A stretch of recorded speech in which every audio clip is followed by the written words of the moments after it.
Hey there, everybody. It's your brother from another mother, Evil Aniki, and today I'm going to be introducing a new segment called Last Week in Anime. There was so many news stories that came out over the course of last week that I didn't really want to do individual videos for them, and I sort of just wanted to bundle them all up into one video for you guys. And I don't know if I'll do this weekly. It might just be every now and then, because I don't mind doing one-offs if there's, like, no news, but I just didn't feel like making 10 different videos. And I also wanted to announce some other events that are coming up, and just I want to be a little bit more informal with my audience because I do a lot of vlogs and cosplayer montages, and I just want to mix up my content a little bit, just for you guys. And I don't know if this will be successful or not, but here it is. So the first story I want to get to today is about Suic Con. If you guys didn't hear, there was a bunch of big drama that happened with a couple influencers down in Suic Con, and this is from their Texas show. I believe this is the first time they've been in Texas. I was at Suic Con earlier this year in their Vegas slot, and that was the second year they've been in Vegas. And Suic Con, if you don't know, is an 18 plus anime expo. This is lots of like raunchy stuff going on. People in very skimpy outfits and bikinis, and just lewd things going on all around. But the influencers that we're talking about specifically are WholeWheatPete and D And if you don't know who they are, they're both cosplayers. To say. D is very widely known in the cosplay. I shouldn't even say the cosplay community because he only ever cosplays really like Deadpool, but he's known in the convention community. He does a lot of videos and he's been doing them for a long time. But I feel like over the course, I feel like when I first started like seeing his videos, they weren't very sexual in nature, and as of like the last couple of years, I feel like they've gotten really sexual. And I think he's always been a little sexual, but I feel like they've gotten a little out of hand. And I don't know if it's like the right type of thing to be doing at cons. It's just kind of weird.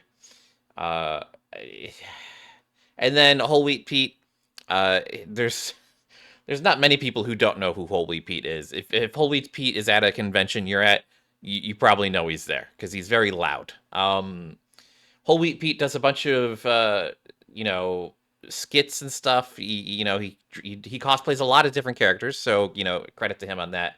But at the same time, he tends to harass a lot of people at conventions. He's known for not getting people's consent when filming them and doing all these different things. And yeah, he's damaged convention uh property before. Like I think he tried doing a backflip off of a wall once, and he kicked in a wall, and he ended up having to pay for it.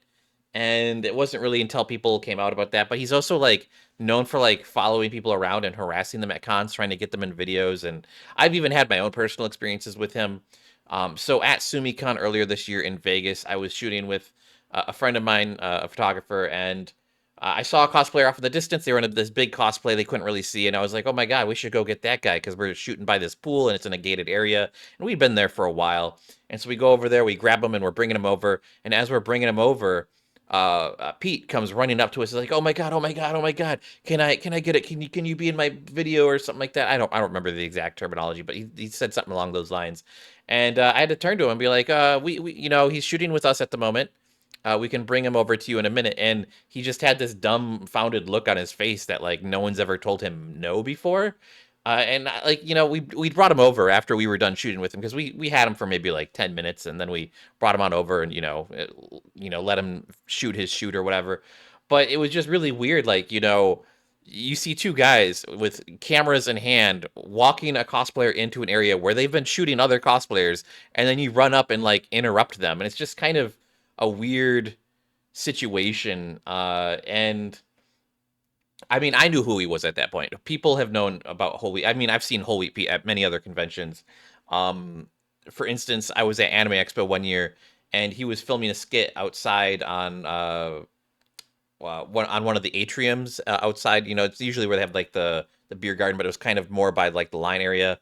And yeah, he was filming a skit where he was like getting into a fight with a girl, and they were very loud, and everyone turned to look at him because people thought it was like an actual fight. And yeah, like I don't know, that's just the kind of not that's the skit you don't film at a convention. Skits that involve screaming and like that kind of craziness. Don't film those in big places with where there's hundreds and hundreds of people to like think that something's actually could be happening. Like because I've been to conventions where like things, fire alarms get pulled, or just there's issues like that, and it's not good. And like if you're causing these scenes, it could cause a panic in a crowd, and it's just not a good thing.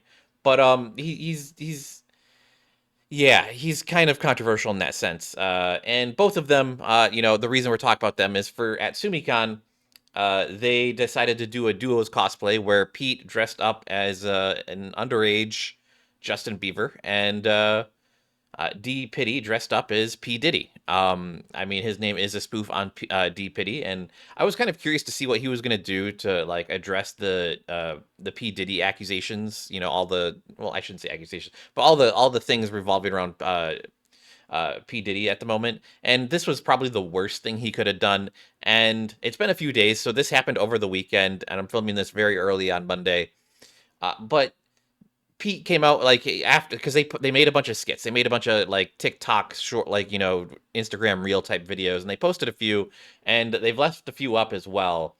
But they made some very edgy jokes, like like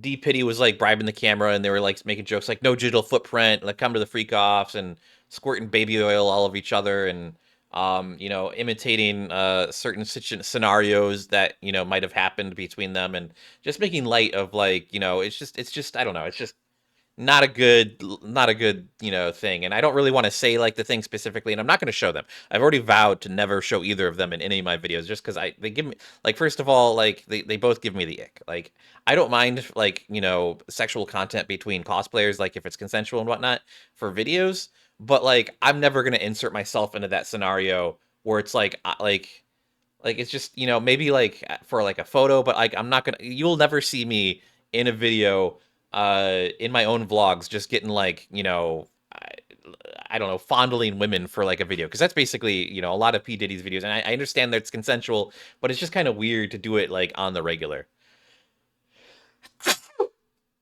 um but yeah, and so this situation happened, and immediately Pete made a statement, reflecting on his actions, and he was kind of like, this was wrong of me, and blah blah blah. And he's already deleted his apology post. People were memeing on him for that as well.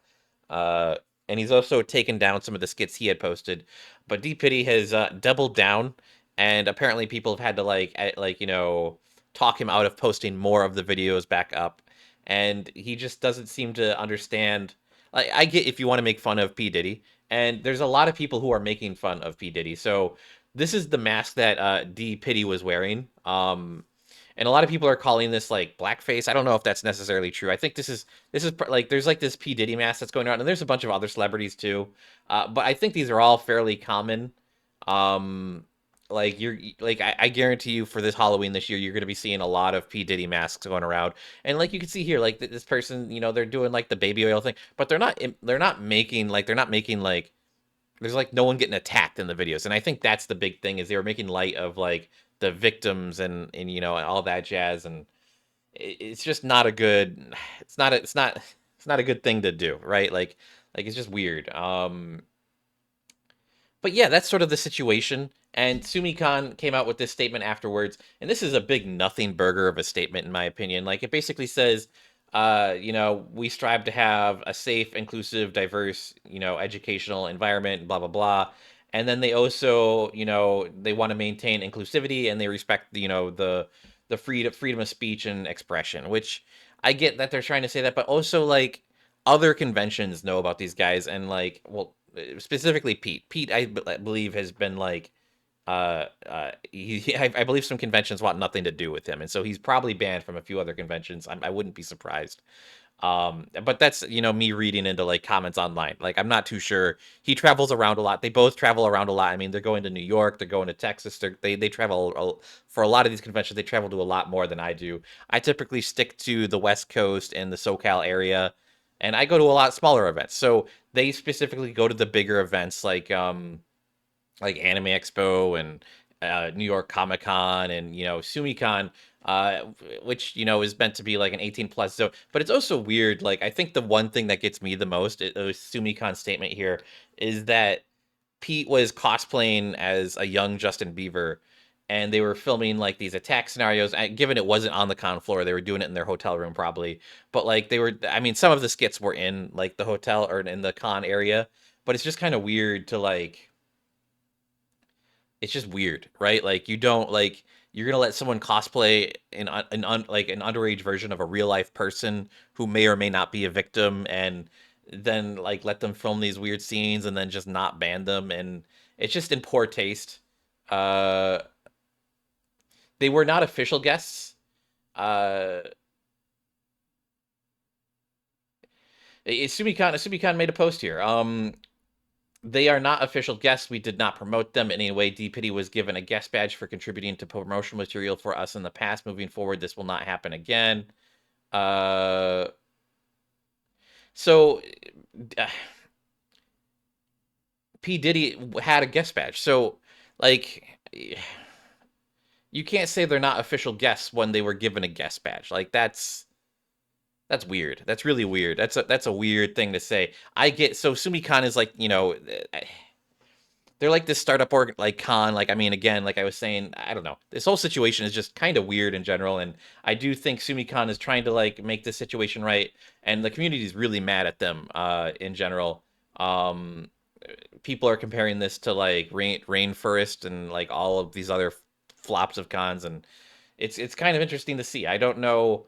Sumicon's gonna have to work to regain the trust of the community on this one, because like it's so easy just to ban these guys. Like it's just like just tell them they're like, oh, we saw the content and we've decided to ban them. Like it's that easy.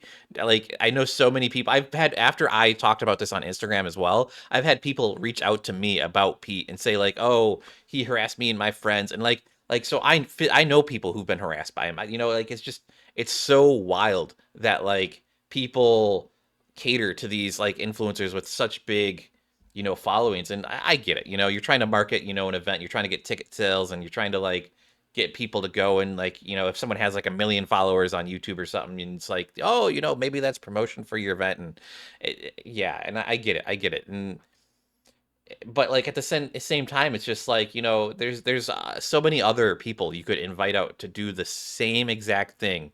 That first of all, both of them probably don't even live in Texas, so I don't understand why you would invite either of them to it. Like I get they probably come on their own, they're flying out on their own, and they get their own badge. Or well, I mean, D Pity didn't get his own badge, but it's just it's a weird thing to think about. And yeah, I don't really know what's going to come of this. We're still in the early days.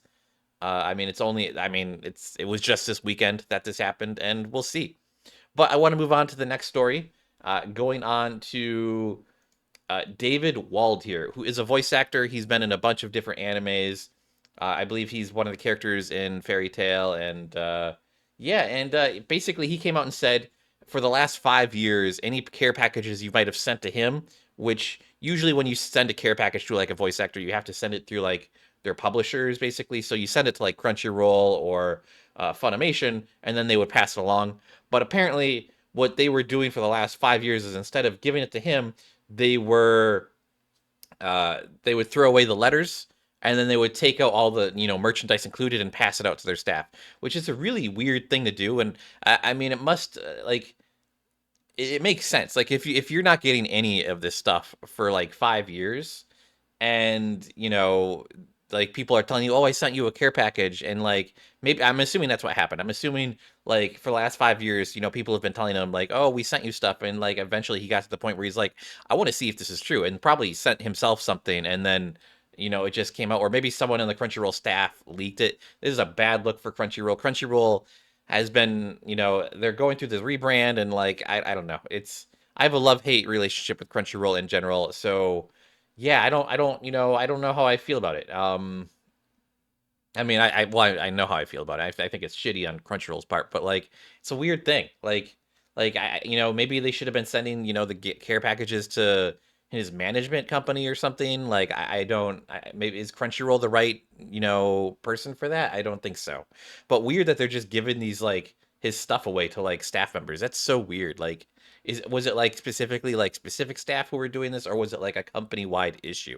Like, that's the thing I want to know too. Like I don't like. I think Crunchyroll really should like maybe address this. And it's like, if there's certain people that need to be let off because they were stealing people's mail, maybe that's a thing we need to look into. I don't know.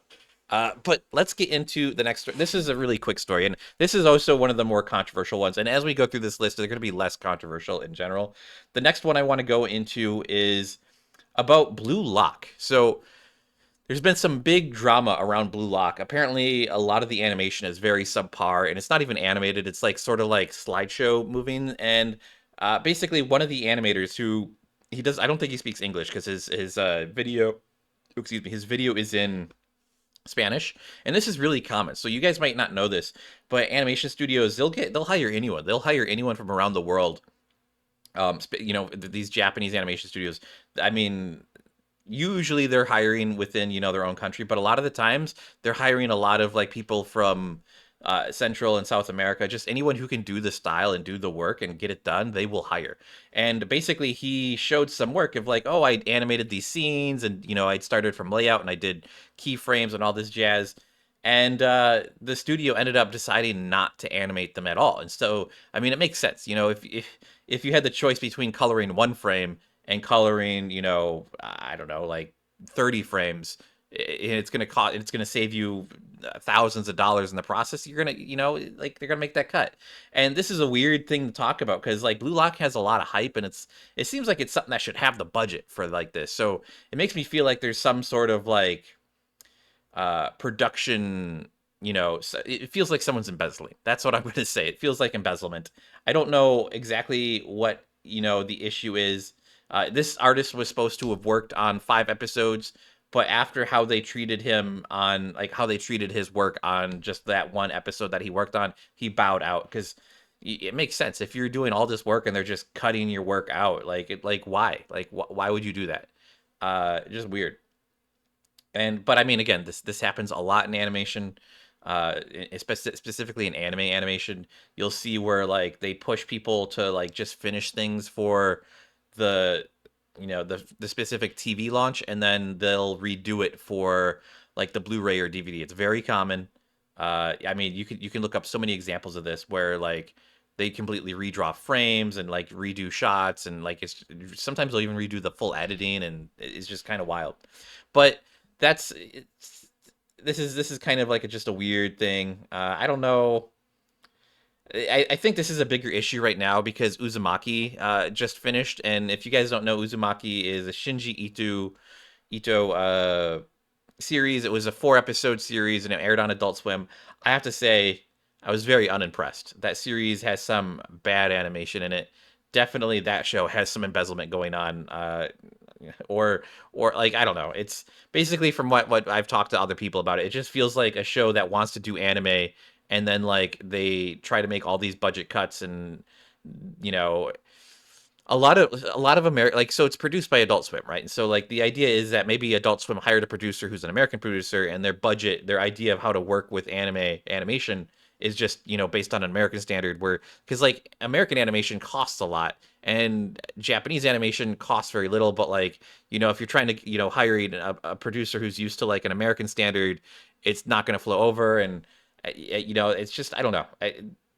I don't know the exact issues for it, but it's just there's two big shows that like we've been waiting for Uzumaki for like years, and it makes sense that Adult Swim didn't air it until recently because they were waiting for I don't know, maybe they're waiting for Cartoon Network to go under because it is just some bad animation, like, and it's just poorly paced. Like I feel like when I was watching Uzumaki, it was very much of like it should have been like 5 minute shorts or like even less. Like it just feels like there's no in between. It's just constantly going with the story, and there's like no build up to anything, and like they just try to get into things so fast, and it just I don't know. It's a weird.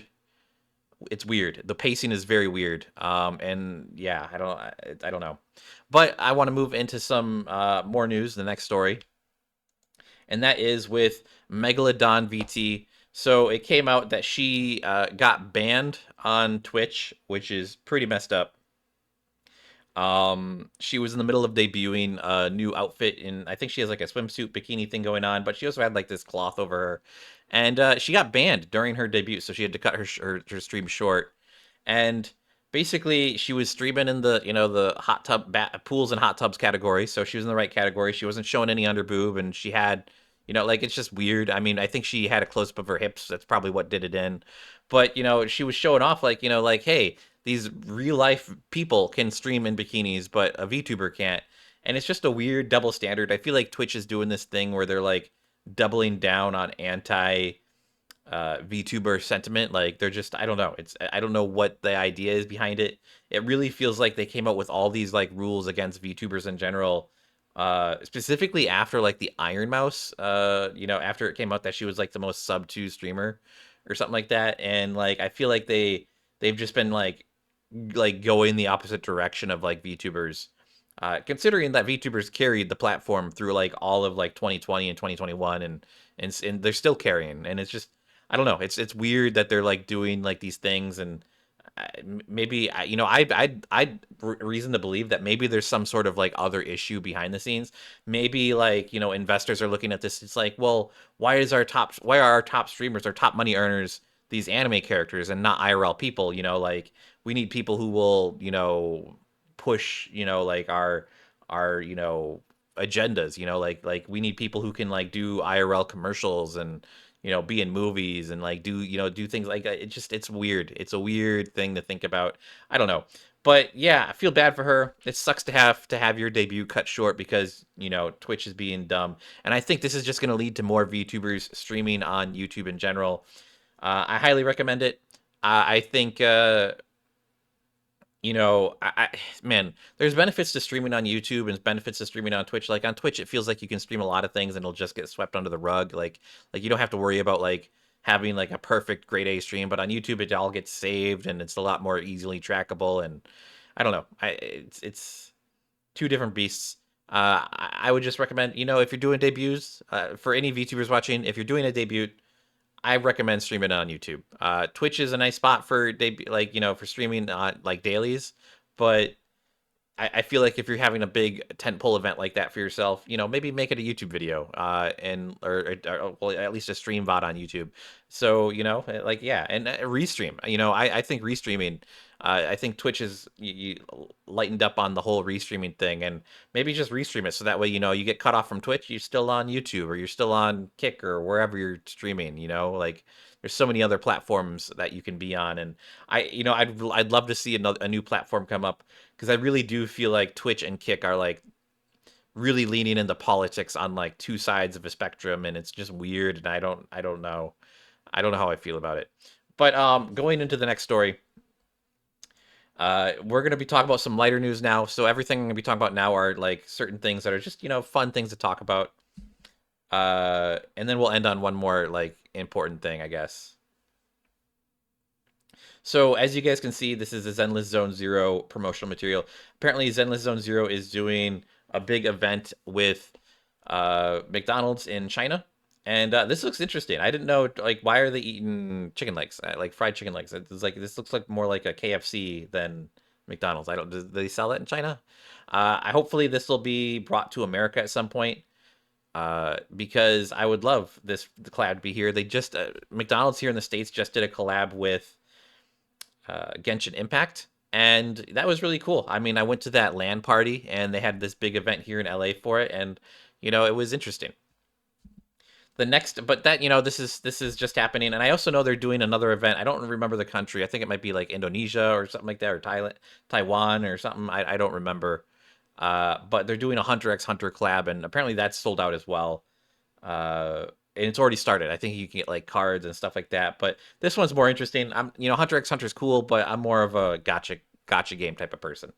The next event I want to talk about is Jujutsu Kaisen Phantom Parade. It's this new game that's coming out, and they're having an event, I believe, here in LA, and then also in Seoul, and then I believe in Tokyo. I don't remember what the other. I think there's one more. I think there's three locations they're having it, but it's going to be a 2 week event. It's going to happen on Saturday and Sunday, 2 weeks in a row. And yeah, so they're having this event here in LA. It's going to be at the Grand Central Market. This is going to be in maybe in a week or so. Yeah, this is going to be well, I mean, it's going to be a week. And I think this is on the 9th, but it's also going to be on like the following weekend as well. So yeah, I'm going to check this out. They haven't really talked about what's going to happen, and it's a weird spot for an event because this is like the Grand Central Market's like it's kind of like if I had to describe it to people, it's like a giant market, like a like a fish market. Like you're walking around, there's like stores and restaurants, and like you're doing shopping.